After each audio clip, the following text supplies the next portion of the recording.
inceleyiniz. Tuvaletlerin sağlıklı kullanılabilmesi için kağıt, bebek bezi ve metal maddelerin atılmaması rica olunur. Şimdi lütfen kemerlerinizi bağlayınız, koltuklarınızı dik ve masalarınızı kapalı duruma getiriniz.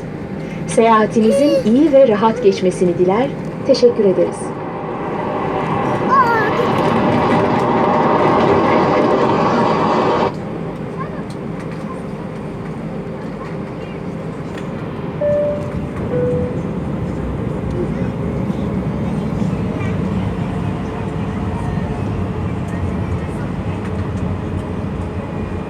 Turkish Cargo.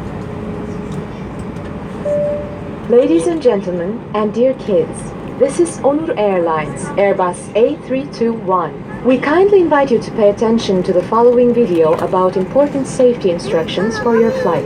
Please put your baggage in the overhead compartments and keep them locked by leaving exits and aisles clear during all flight.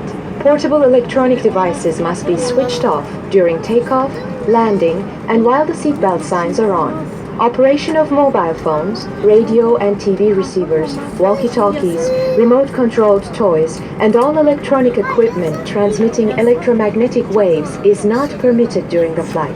Those devices should be kept switched off until the arrival at the terminal building. Fasten your seatbelt and adjust it when the seatbelt signs are on. Unfasten your seatbelt as shown. For your own safety, keep your seatbelt fastened while seated. Smoking is strictly prohibited during the flight. All lavatories are equipped with sensitive smoke detectors. There is an emergency oxygen system in our aircraft. If there is any loss of the cabin pressure, oxygen masks will drop down automatically from the service unit above your seat.